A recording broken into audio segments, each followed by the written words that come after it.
जी, त्याचबरोबर आवर्जून या ठिकाणी उपस्थित असणारे JPIJOचे डॉक्टर प्रसाद, GIZचे डॉक्टर तपन, इथे माझ्या समवेत उपस्थित असणारे आमचे जिल्हाध्यक्ष रवींद्रजी, त्याचबरोबर सर्व उपस्थित असणारे पदाधिकारी, पत्रकार आणि खऱ्या अर्थानं ज्यांच्यासाठी आज हे स्किल डेव्हलपमेंट सेंटर आपण सुरू करत आहोत त्या माझ्या सर्व सुपरवायझर्स, अंगणवाडी सेविका, जिल्हा परिषदेचे, त्याचबरोबर महिला व बालविकास विभागाचे उपस्थित असणारे सर्व सन्मान्य अधिकारी, जमलेले सर्वच माझे बंधू आणि भगिनींनो,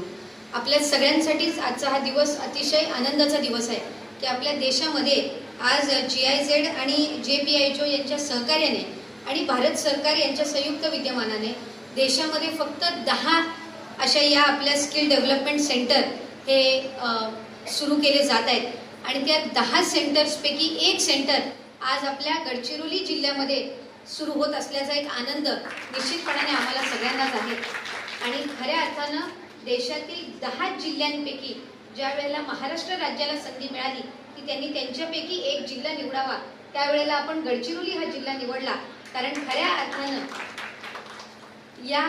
लॅबचं, या स्किल डेव्हलपमेंट सेंटरचं जे उद्दिष्ट आहे ते उद्दिष्ट साध्य करण्याच्या दृष्टिकोनातून गडचिरोली जिल्हा हा निश्चितपणाने उल्लेखनीय ठरू शकतो। कारण इथे साधारणपणे आपण बघितलं तर दुर्गम भाग मोठ्या प्रमाणामध्ये आहे, त्याचबरोबर पोषण असेल किंवा गरोदर माता असतील, अतिशय तसं पाहायला गेलं तर हालाख्याचं जीवन सुद्धा इथला साधारणपणे जो घटक आहे तो जगत असतो। आणि अशा वेळेला इथल्या ज्या आमच्या सुपरवायझर आहेत, अंगणवाडी सेविका आहेत, यांना जर या लॅबच्या माध्यमातून, यांना या स्किल डेव्हलपमेंट सेंटरच्या माध्यमातून जर चांगल्या पद्धतीची ट्रेनिंग आपण देऊ शकलो तर सर्वात चांगली मला वाटते आपल्या विभागामार्फत जी आपण पावलं उचलू शकू तर ती या जिल्ह्यापासून सुरुवात होऊ शकेल। आणि कुठलाही ज्या वेळेला आपण एखादा नवीन उपक्रम सुरू करत असतो तो जर आपण अवघड क्षेत्रापासून सुरू केला आणि तिथं जर आपण चांगल्या पद्धतीचं काम करू शकलो तर ते आपण इतर जिल्ह्यापर्यंत सुद्धा पोहोचवू शकतो। त्याच्यामुळे आज आपण जी स्किल डेव्हलपमेंट सेंटर आपण सुरू केलेलं आहे याच्यामध्ये प्रत्येक मला वाटते सेशनमध्ये आपण 30 अंगणवाडी सेविका किंवा सुपरवायझर्स यांना ट्रेन करू शकत असतो। त्याच्यामुळे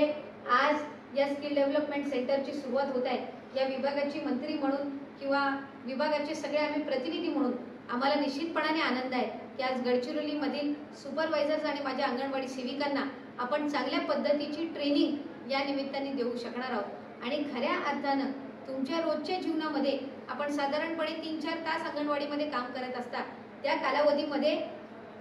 3-4 तासात सुद्धा प्रभावी आपण काम कशा पद्धतीनं करू शकू या सगळ्या बाबतीतली ट्रेनिंग आपल्याला दिली जाणार आहे। आपण ग्रोथ मॉनिटरिंग आपलं डिव्हाइस असतं, GMT डिव्हाइस तुम्ही साधारणपणे बघत असता, त्याच्यामुळे त्या GMT डिव्हाइसमध्ये सुद्धा आपण कशा पद्धतीनं मोजमाप करावं जेणेकरून चांगला ॲक्युरेट डेटा त्यानिमित्ताने आपल्याला उपलब्ध होऊ शकेल। त्याचबरोबर आपल्याकडे गरोदर माता येत असतात आणि खऱ्या अर्थानं अगदी ती महिला गरोदर झाल्यापासून तिच्या घरातल्या कुटुंबानंतर पहिली ही बातमी कोणापर्यंत पोहोचत असेल तर ती माझ्या अंगणवाडी सेविकेपर्यंत पोहोचते। बऱ्याचशा वेळेला तर अंगणवाडी सेविकेला कुटुंबाच्या सुद्धा आधी माहिती असतं की ही आता महिला, हिचा पहिला महिना म्हणजे आता ही गरोदर झालेली आहे आणि दुसऱ्या महिन्यापासून आपल्याला तिला पोषण द्यायचंय। त्याच्यामुळे या सर्व कालावधीमध्ये तिला लहान म्हणजे अगदी दुसऱ्या महिन्यापासून तिला ट्रेन करणं की बाबा तुझे हे आता 9 महिने आहेत, त्याच्यानंतर डिलिव्हरी आहे, त्याच्यानंतर स्तनपान आहे, या सगळ्या बाबींबद्दल आपण प्रभावीपणे त्यांना कशी माहिती द्यावी किंवा कशा पद्धतीनं त्यांना मार्गदर्शन करावं या सगळ्या गोष्टी आपल्याला या आपल्या स्किल डेव्हलपमेंट सेंटरच्या माध्यमातून कळणार आहेत। माझ्या आयुक्तांना विनंती राहील की आपल्या संपूर्ण राज्यामधलं हे पहिलं स्किल डेव्हलपमेंट सेंटर आहे। याच्यानंतर केंद्र शासन आणि GIZ ज्या वेळेला प्रयत्न करेल त्यावेळेला या सेंटरची संख्या वाढणार आहे, पण आज आपल्याकडे उपलब्ध असणारं हे एकमेव सेंटर आहे। त्याच्यामुळे माझी आपल्याला विनंतीपूर्वक सूचना राहील की आपण याच्यामध्ये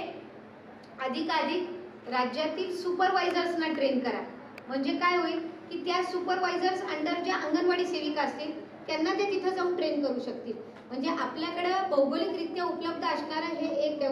स्किल डेव्हलपमेंट सेंटर आहे। इथं जर आपण सुपरवायझर्सच फक्त टार्गेट केल्या तर साधारणपणे आपण 15-20 जिल्ह्यांमधल्या सुपरवायझर्सना आपण कालांतराने म्हणजे प्लॅन करून आपण त्यांना ट्रेन करू शकू आणि त्या सुपरवायझर्सला आपण ट्रेन अशा पद्धतीने करा की ते तिकडे जाऊन त्यांच्या अंगणवाडी सेविकांना आणि मदतनीस यांना ट्रेन करू शकतील। आता साधारणपणे ज्या अंगणवाडी सेविका अनेक वर्षांपासून काम करत आहेत त्या अनुभवी आहेतच, पण आता ज्या आपण नव्याने मदतनीस ज्या 18,500 नियुक्त केलेल्या आहेत यांच्यापैकी 90% ग्रॅज्युएट आहेत किंवा काही पोस्ट ग्रॅज्युएट सुद्धा आहेत. तर ज्या वेळेला अशा पद्धतीची आपण स्किल डेव्हलपमेंट सेंटर ओपन करतो आणि त्यांना ट्रेनिंग देतो, तर ज्या अंगणवाडी सेविका अनुभवी आहेत, गेल्या अनेक वर्षापासून आहेत, त्यांना त्यांच्या कामातून आलेला अनुभव